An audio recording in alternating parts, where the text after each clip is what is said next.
In a gaming world stuffed with 30-минутная sequels, планка. remakes, and open world busy work, the stuff that doesn't feel like other stuff is rare and it's worth talking about. Hi folks, it's Falcon, and today on GameRanks, 20 insanely original games that play like nothing else. Starting off with number 20, it's Slitterhead. Silent Hill creator Keiichiro Toyama created one of the strangest new releases with Slitterhead, a game where you play as a ghostly spirit that hunts down disguised monsters called Slitterheads. These grotesque monsters lay dormant in a human body before bursting out of the head.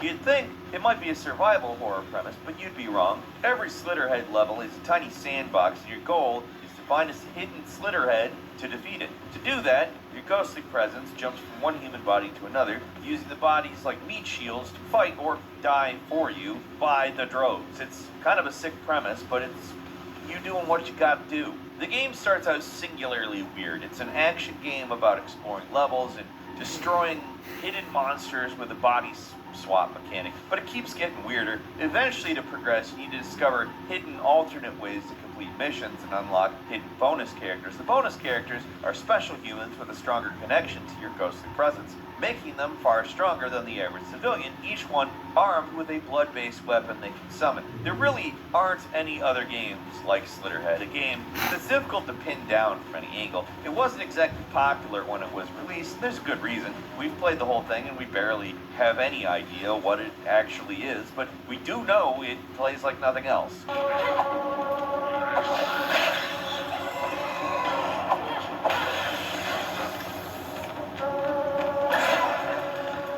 And number 19, Death Stranding 2. There is exactly one game like Death Stranding 2, and that is Death Stranding 1.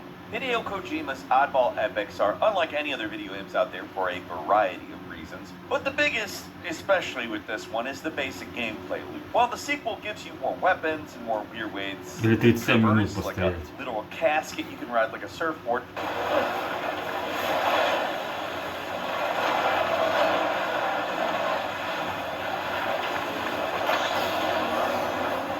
Quests are still the same. You walk from one part of the map to another, carrying a lot of stuff. Sometimes you use a vehicle, sometimes you don't. And very often you need the kindness of strangers to make these jobs possible. The world of Death Stranding 2 is a tough one, with new ghostly monsters that can haunt sections of the map randomly, and militia armies that are stocked up with the latest gear and vehicles. Stealthing around a giant open world map isn't unique, but it is when the whole of the internet, the entire player base, works together to connect the world. The more likes you earn by slapping down bridges, ladders, markers of the useful items, the more you'll see structures from other players. Everything you put down in the world can appear in another player's game, and vice versa. And if you put in Так-то, the work если to build 30 a road, минут the планку completed ставить, road пресс will вообще appear это in other 8 people's кубиков, games. если It's что. a simple but very Халява, weird считай. system where Не you даже don't не work with натренироваться, anyone просто direct, стоишь на but месте. everyone is always working together. Kojima calls it a strand game, which, alright, I don't know why.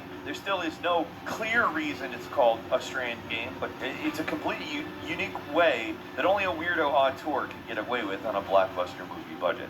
Security measures lifted. Weapons detected. Be advised that usage is restricted inside facility grounds. Access the delivery terminal to process your orders and requests. And number 18 is Blueprints.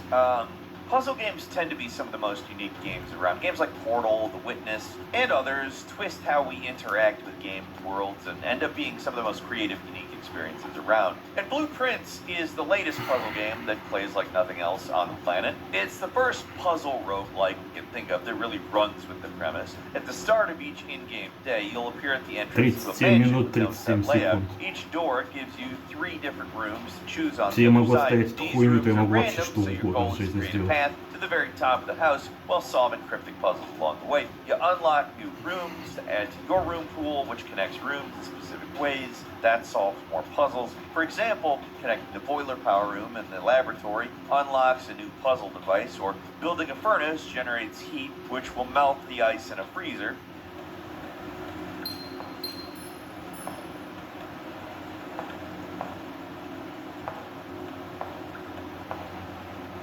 It's It's all very creative and completely randomized, making this one puzzle game that you may never actually finish. We've reached the end multiple times with dozens and dozens of gameplay hours under our belts, but still haven't experienced everything this unique game has to offer.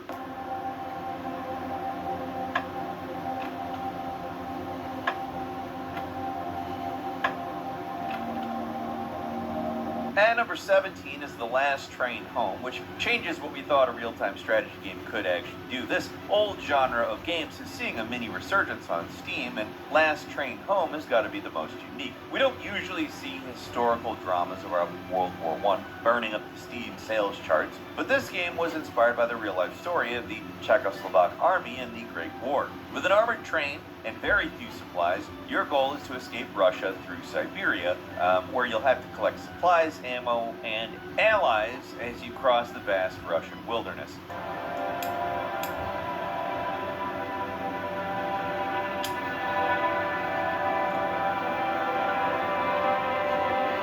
All preparing for harsh conditions in Siberia while the Red Army chases your survivors down. It's an intense game that is both a management sim and an RTS. You'll need to decide when to stop your train to collect supplies and fuel, and you'll have to raid enemy bases and fight through ambushes. It's a brutal game which really makes you feel like a desperate survivor trapped behind enemy lines. It's also ridiculously fun sneaking through levels with your squad and getting into gunfights. The stakes in RTS games are usually pretty low, but you'll feel every loss in this game. Don't forget to scrounge as much warm coats as you can. They're more valuable than you can imagine. Idem do útoku!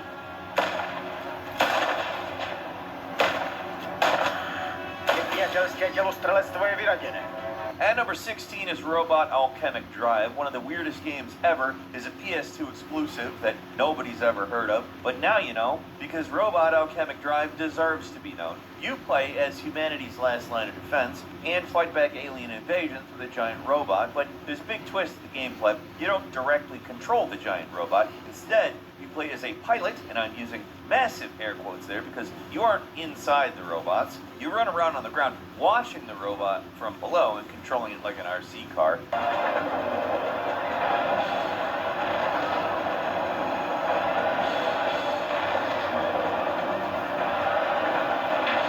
It's a really odd experience watching two giant machines duke it out while you, the player, have to take cover or get squashed by falling buildings. It's one of the weirdest ways we've ever seen controlling like a massive mech, and that's not the only weird thing about the game.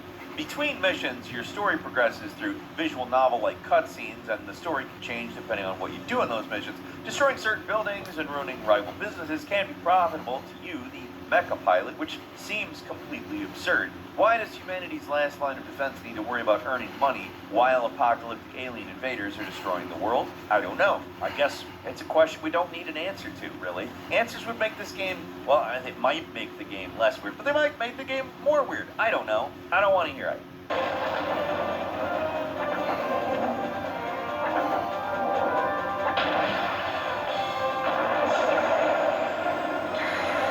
And number 15 is Baba Is You, a brain-searingly difficult puzzle game about programming. Luckily, you don't need to know C++ or LUA to play the game. Understanding the logic of programming might help, though. By pushing around blocks on the map, you can change basically every property of everything. And this game makes us insane. The puzzles start simple. Words like rock, is, and push, stuff like that, that appears in the level, so you can push rocks.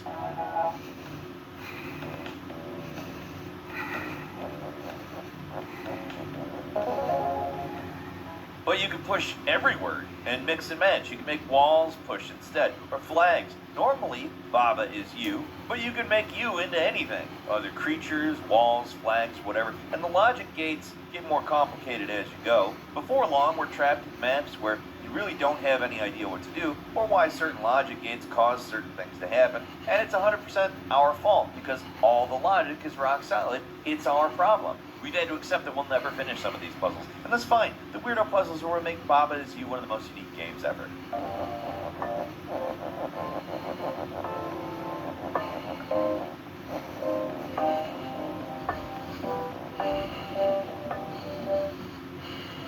And number 14 is Hi-Fi Rush. Hi-Fi Rush is a rhythm game mixed with a character action game, and while rhythm games have been worming into other genres. We've seen rhythm Zelda games, rhythm FPSs, for example. We really haven't seen a game that takes that concept as far as Hi-Fi Rush. Everything is done to the rhythm in this game, where you're walking footsteps to your sword swings, and the more you stick to the rhythm, the easier the game becomes.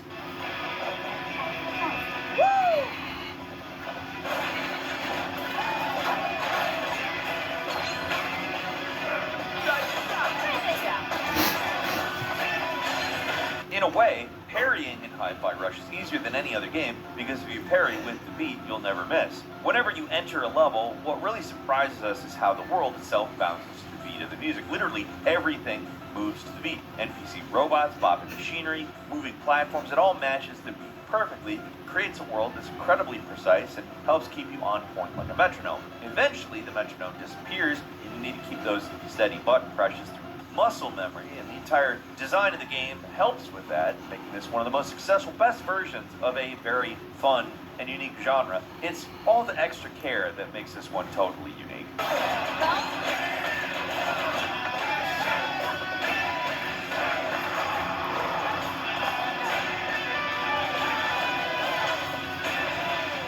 And number 13 is Killer 7. 20 years later, there is nothing like this game. It is an inscrutable shooter released back in 2000 on the GameCube, and its reputation as a cult classic has only grown over the years. And while we love it, plenty of players think this game is completely unplayable. We sympathize too. It's a pretty freaking weird game.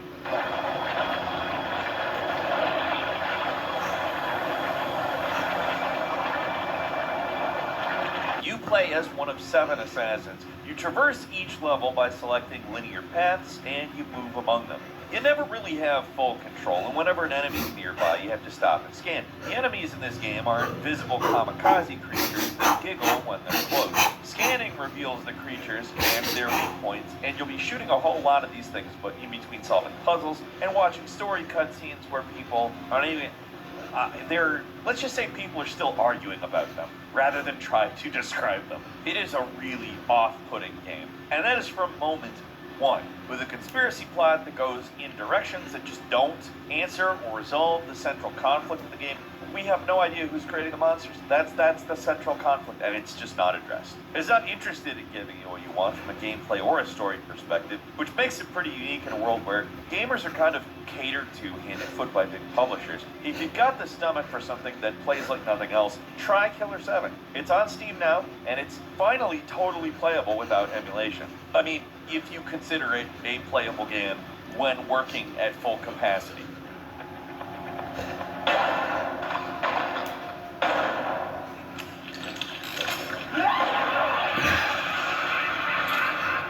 And number 12 is Unicorn Overlord. A unique twist on Ogre Battle, but instead of being split into many mission areas you complete in order, Unicorn Overlord turns its entire world into a battlefield. Instead of commanding individual units, you build small squads that automatically unleash abilities depending on a number of complicated factors that we will not get into here.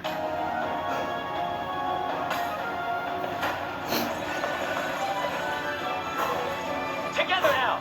Just know it gets really fiddly if you want to create the absolute perfect formations of tiny soldiers that can counter most threats. Every mission introduces unique units that add new challenges, and by the end of the game, you have a vast selection of dozens of little dudes to deploy in battle. It's both absurdly simple and insanely complicated, depending on how deep you really want to go. And luckily for most of us, you really don't have to go that deep to reach the end. What makes Unicorn Overlord so fun is just how simple it is. Because you only lead squads instead of individual soldiers, you'll only really need to issue commands to a handful of units, and you'll unlock more as you go, so you'll slowly get the hang of controlling this totally unique RTS/JRPG hybrid game. And the way the missions are laid out directly on the actual in-game map, no loading screen takes you anywhere else, it makes you feel like you're actually liberating the world one chunk at a time. Care to dance?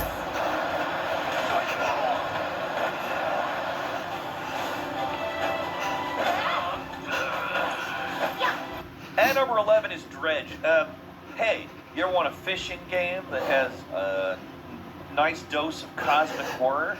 Well, that's Dredge. In this lightly spooky open world fishing game, you've unleashed yourself into an ocean of possibilities. The game follows a pretty traditional gameplay loop early on. You fish during the day until you where to upgrade your boat for longer travel, more cargo storage, whatever else you might need to progress, and then threats appear in each of the 4 additional areas you can tackle in any order.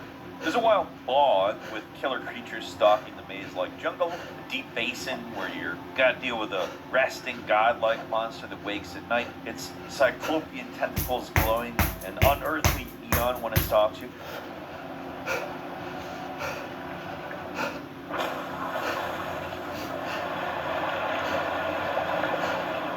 There's an ancient ruin on a volcanic island, nightmarish things waiting for you in the dark. It's more than just a fishing game. It's a game where you push your boundaries and explore deeper into dangerous areas, all while collecting fish to sell to cover your many costs. It's a game that's both relaxing and mildly disconcerting. When you start catching fish that are inside out, it's pretty clear you're delving into an unknowable mystery that, well, you're not meant to know. But that's never stopped us.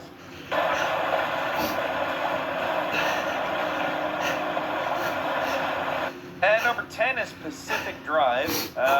This is a game where you get a busted up beater of a car, and you head across a vast abandoned wilderness with nothing but your smarts. You'll have to stay alive, and the only way to do that is take good care of your car, and nothing is as it seems in this game. Natural threats are always a problem, like bad roads, they'll give you flat tires, but weirder problems randomly emerge that need more specific gear on your vehicle. When a breakdown means the difference between life and death, you have to take really, really good care of your car. Between the long forest drives, you'll have to hop out and search for useful loot. Anomalies can make your road trip a whole lot worse. Spawning ghostly wisps or messing up your car controls. Your car is a character in this game, gaining quirks as you play, like causing doors to open when you turn the wheel or honking the horn when braking. There's a constant oppressive atmosphere, and the fear that something truly horrifying is waiting around the corner is constant, even if there's really nothing there most of the time.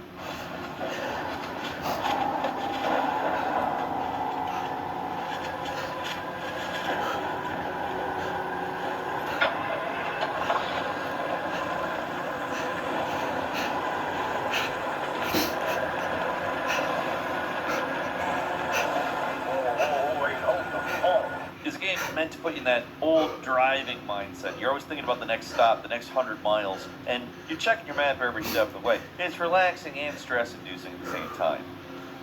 And number 9 is Return of the Obra Dinn. Look, puzzle games are always going to be creative. You can't just stick a gun and a zombie in your game and call it a day. Return of the Obra Dinn is an incredibly creative game, and is so in its apparent simplicity. It's a minimum information problem game. You're given a list of names, a photo of the crew, and a single frozen moment in time to figure out how everyone died. By exploring the abandoned ship, you'll be transported to singular important moments in time, showing the events that led up to the loss of the Obra Dinn ship. You'll see obvious ends like a gunfight between captain and crew. Later, you'll encounter rampaging monsters and other bizarre supernatural occurrences. This game gets really weird, and the art style is evocative of the old sea stories the game is based on. It's that combination of simple graphics and observational gameplay that makes the game so tough and so unique.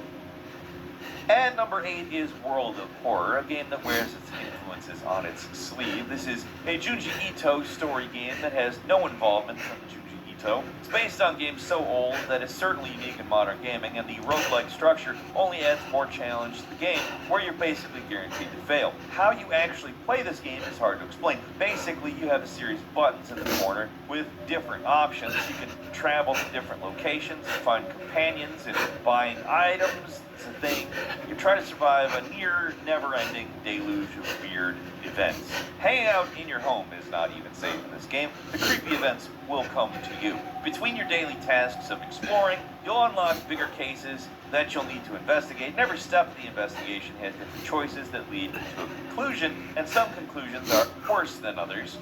While investigating a school-urban legend, you'll explore a school and encounter twisted events. You can ignore the threat or perform a ritual to summon the Scissor Woman, a creature with 3 conjoined heads that's going to kill you. Every case can end with a fight against a cosmic creature, and most of the time your best bet is to run away. Gathering enough tools to survive these hellish encounters is so difficult and so rare, running away is actually a pretty viable option every step of the way. In that way, it's pretty true to most Japanese horror stories. There's no way to win, so why try?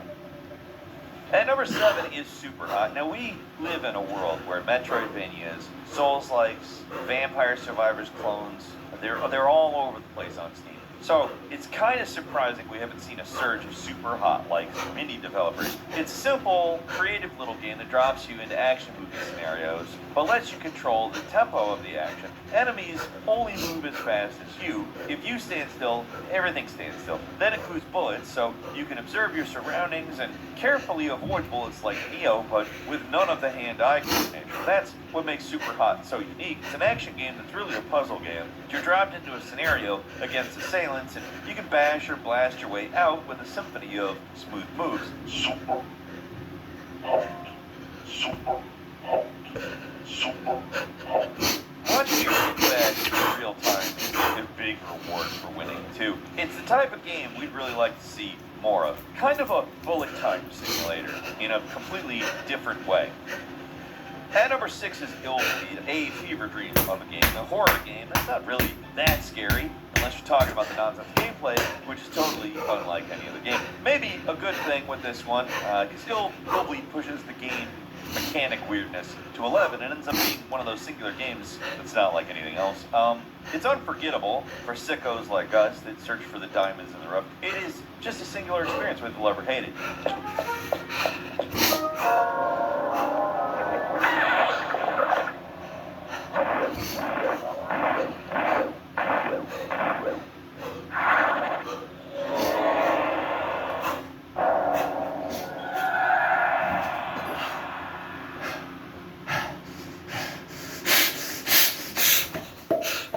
Howdy, boys and girls! Isn't it fun to be me? Yeah, I'm having fun too. Now, I'm gonna tell you how to play the game, so listen carefully.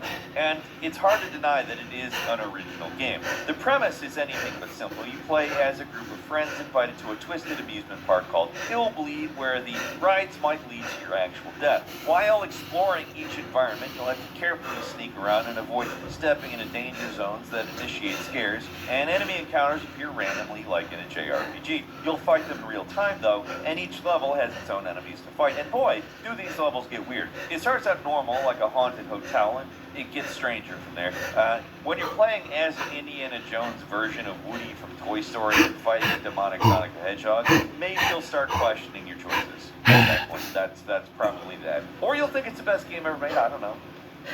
At number 5 is Into the Breach, one of the most original turn-based strategy games ever. A very clever, and the second game from the developers of FTL. Into the Breach is a strategy game where you play as a team of mechs protecting cities from giant alien bugs. But there's a twist to the gameplay. Thanks to the powers of time travel, you can see what the bugs are going to do on their next turn. Because you always know when your enemies are left, you can only react appropriately and stop them.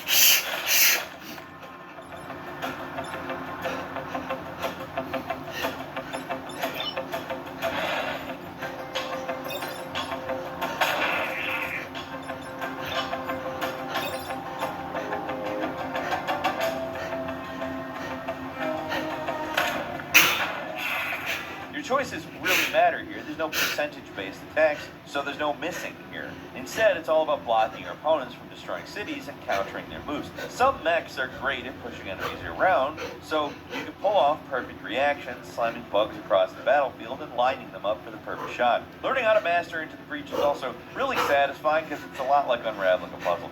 It kind of is a puzzle. Everything is really a puzzle on this list. We have stealthily made a best puzzle games list in a totally strange way. The exact same way a lot of these games are puzzle games, actually. At number 4 is Clash, Artifacts of Chaos. If you're looking for a unique move, but you're sick of solving puzzles, Clash, Artifacts of Chaos is a pretty good palate cleanser. It's a big brawler, alien thing. You punch yourself through different creatures in a fantasy world that's pretty much unlike anything we've ever seen.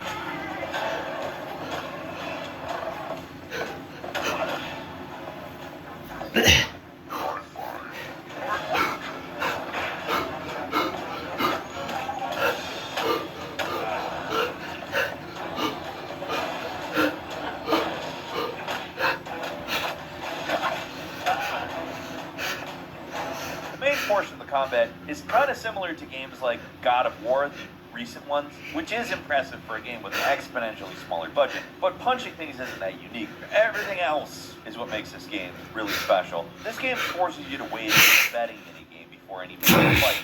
I challenge you.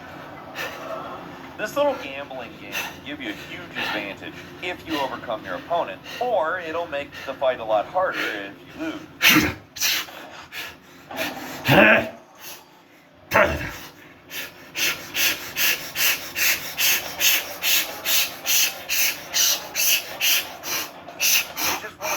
Mechanics this game has that nothing else does, like the large open world map that can be tackled in a variety of ways. You'll need to take on bigger and tougher opponents, play dice to get an advantage, and then deliver hand-to-hand beatdowns to level up and explore more areas of the map. The designs are super out there, so if you're into seeing grotesque new things every 5 minutes, this is a game to try.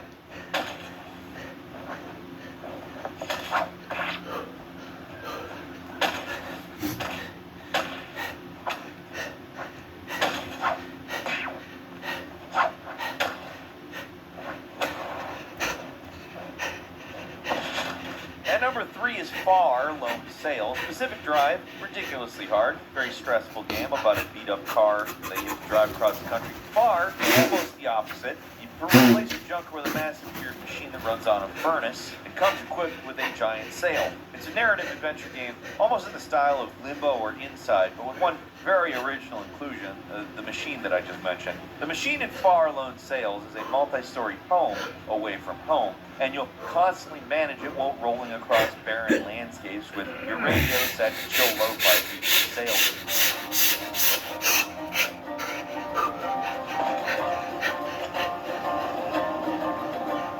It's a haunted game that feels a lot more contemplative.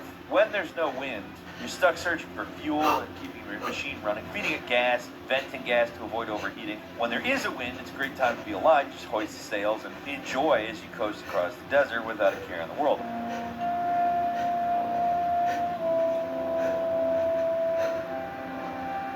Of course, there are dangerous moments and bad weather and other hazards you'll face. It's a super exciting game, though. Fun little thing that's just got all the vibes.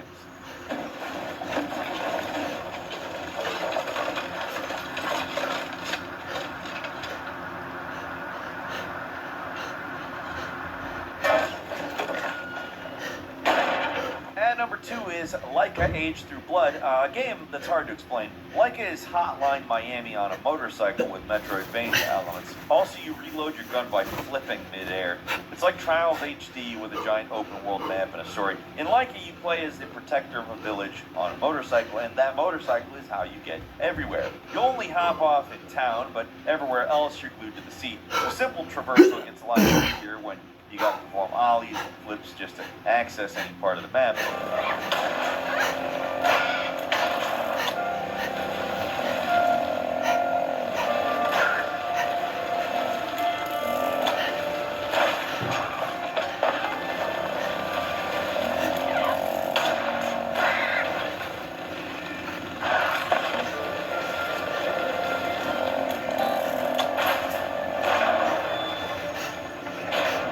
Makes it a lot less precise when playing like Katana Zero sequences against squads of armed enemies. You have to dodge bullets, you have to spin mid-air to reload, shoot enemies before they can shoot you. It's a weirdly wonderful game. One of the most beautiful games we've seen in quite a while.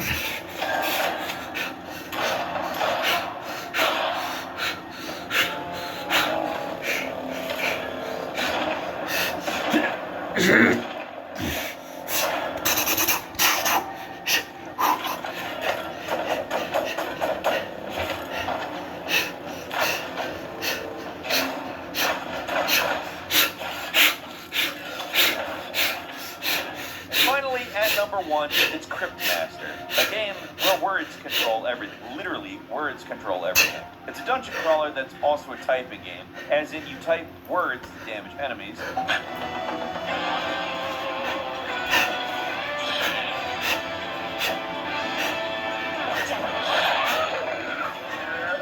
But typing isn't just for fighting, like in Typing of the Dead. It actually goes a lot deeper Alright. When talking to your guide throughout the game, the Crypt Master will talk to you, depending on what words you type. He'll ask questions, challenge you to figure out responses, or just straight up tell you what words you need to think of. Короче, There are a lot of these around down here.